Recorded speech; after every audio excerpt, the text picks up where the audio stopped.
할렐루야, 존귀하신 하나님의 이름을 찬양합니다. 오늘도 기쁘고 감사한 마음으로 하나님께 예배드리길 원합니다. 5월 2일 목요일 아침 예배를 하나님께 올려드리겠습니다. 기도하겠습니다. 은혜와 사랑이 충만하신 하나님 아버지, 오늘도 주님의 말씀 앞에 겸손한 마음으로 나아갑니다. 저희들이 주님의 말씀을 들을 때에 분주했던 마음들과 여러 가지 생각들을 모두 내려놓고 오직 주님의 말씀에 집중하여 그 말씀을 듣고 아멘으로 응답하는 시간이 되게 하여 주시옵소서. 오늘도 주님의 말씀으로 살아 숨쉬고 승리하는 삶을 살아가기를 간절히 소망합니다.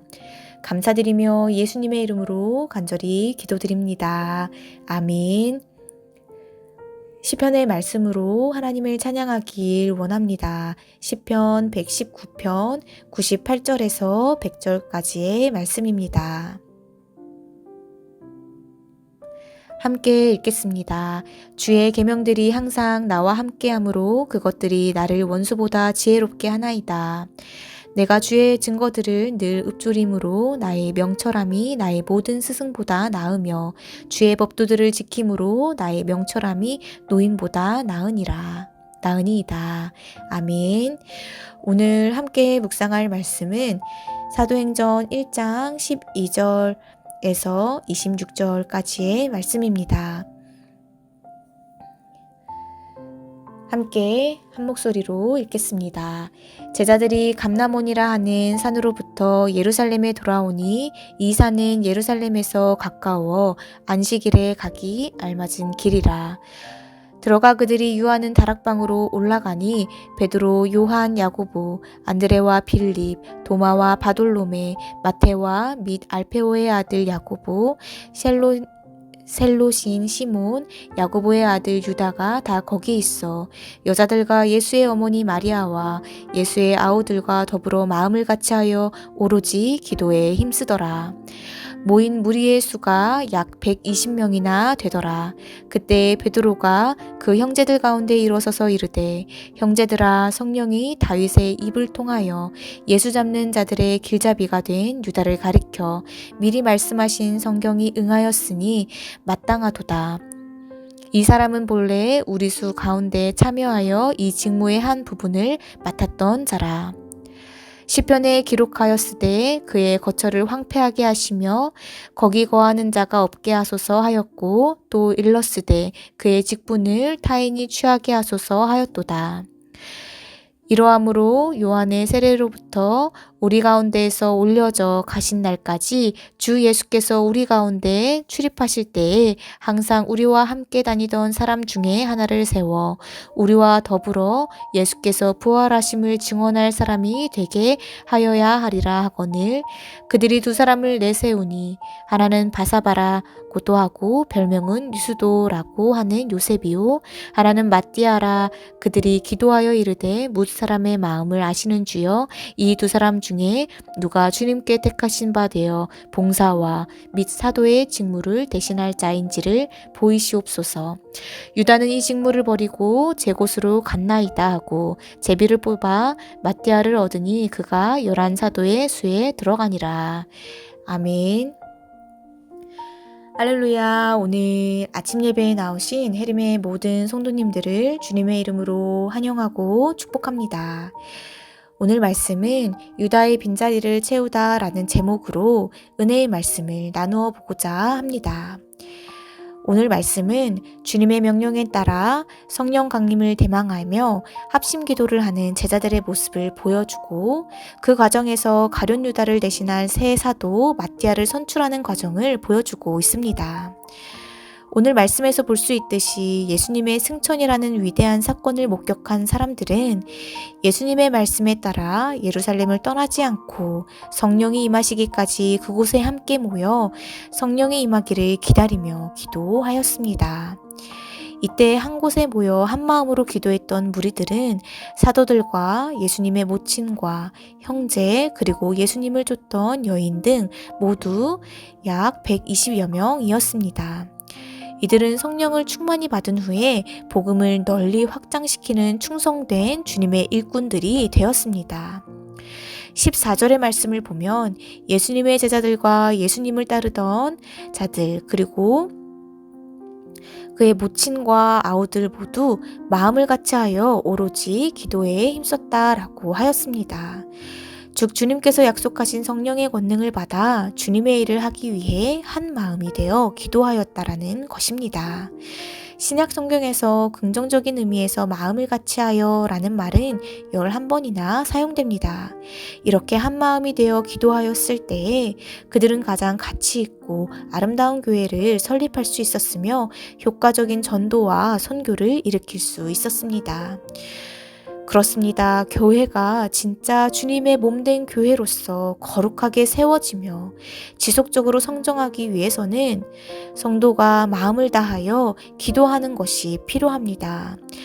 그리스도의 사랑 안에 하나 되어 기도할 때에 교회는 주님께서 맡겨주신 그 역할들을 온전히 감당할 수 있게 됩니다. 우리 교회가 주님의 거룩한 사명을 온전히 감당하는 교회가 되도록 함께 깨어 기도하며 주님 나라의 확장을 위해 힘쓰는 저희들 모두가 되시기를 주님의 이름으로 간절히 소망합니다. 이후에 15절의 말씀을 보면 다락방에 모인 제자의 수가 120명이라고 말씀하고 있습니다. 사실 주님께서 이 땅에 계실 때에 주님을 따르던 사람들은 수십만 명이나 되었습니다. 그런데 주님이 십자가에 죽으시고 부활 승천한 후 끝까지 주님을 따르는 제자는 지극히 적은 수였습니다. 사도행전을 보면 마가의 다락방에 모인 120여 명의 성도와 사도들로 시작하였습니다. 그러나 우리는 그들로 시작한 기독교가 세계의 종교로 성장해 나가는 것을 오늘날 교회의 모습을 통해 확인하게 됩니다. 그들이 성령의 권능을 받아 전도하여 유대에만 수만 명의 기독교인들을 만들었고 각처에 교회를 세웠습니다. 사마리아에도 교회를 세웠고 유대 근방의 족속들에게도 복음이 전파되었습니다. 그리고 결국에는 안디옥이라는 이방 세계에도 복음이 전파되었고 그 안디옥 교회를 통해 온 아시아와 유럽과 로마까지 교회들이 세워졌습니다. 사랑하는 성도 여러분, 교회 안에 성도의 수가 많고 적음은 중요한 것이 아닙니다. 적은 수의 성도들이 모여 있을지라도 마음을 같이하여 기도에 힘쓰며 성도들이 함께 진심으로 주님께 헌신하며 주님의 사랑을 신천하는 것이 그 무엇보다도 중요합니다. 그렇기에 우리 모두가 성령으로 충만해지기를 간절히 기도하며 주님의 일꾼으로 세워지기를 힘쓰는 저희들 모두가 되시기를 주님의 이름으로 간절히 소망합니다.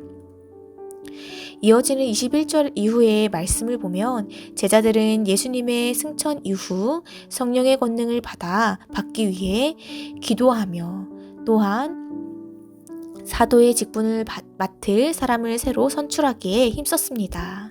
성령이 임하였을 때에 즉시 복음 전파의 사명을 수행할 수 있도록 준비를 갖추었던 것입니다. 성도는 이렇게 주님의 일들을 이루어가기에 앞서 기도하며 또한 행함으로 주님의 일들을 계획해야 합니다. 우리 역시 주님의 이름을 높여드리기 위해 또한 주님께서 기뻐하실 일들을 시작하기에 앞서 기도로 시작하며 계획하고 또한 믿음으로 주님의 일들을 감당해 나가시기를 간절히 소망합니다. 그리할 때 성령님께서 우리를 도우시며 은혜 가운데 저희들을 가장 좋은 길로 또한 가장 선한 길로 가장 올바른 길로 인도해 주실 줄로 믿습니다. 이 시간 오늘 주신 이 말씀 붙잡고 함께 기도하겠습니다. 주님, 오늘 말씀을 통해 제자들이 성령님을 기다리며 간절히 기도하는 모습을 보며 성도된 우리들 역시 마음을 같이하여 기도해야 함을 다시 한번 깨닫게 됩니다. 교회가 마음을 같이하여 기도에 힘쓸 때에 성령님의 역사하심을 경험하고 또한 한 마음으로 주님의 사랑을 실천하며 주님의 일들을 이룰 수 있음을 기억하게 하여 주시옵소서. 나아가 저희들이 깨어 기도함으로 교회 공동체가 주님의 제자로서 맡겨주신 그 사명들을 함께 기도하며 이루어갈 수 있도록 인도하여 주시옵소서. 이를 위해 먼저는 우리들에게 큰 믿음을 허락하여 주시옵시고 성령의 충만함을 얻어 주님의 거룩한 일꾼으로 거듭날 수 있도록 성령 충만함으로 저희들 가운데 함께하여 주시옵소서. 감사드리며 예수님의 이름으로 간절히 기도드립니다. 아멘. 주기도문으로 마치며 자유롭게 기도하겠습니다. 하늘에 계신 우리 아버지여, 이름이 거룩히 여김을 받으시오며 나라에 임하옵시며 뜻이 하늘에서 이룬 것 같이 땅에서도 이루어지이다. 오늘날 우리에게 일용할 양식을 주옵시고 우리가 우리에게 죄 지은 자를 사하여 준 것 같이 우리의 죄를 사하여 주옵시고 우리를 시험에 들게 하지 마옵시고 다만 악에서 구하옵소서. 나라와 권세와 영광이 아버지께 영원히 있사옵나이다. 아멘.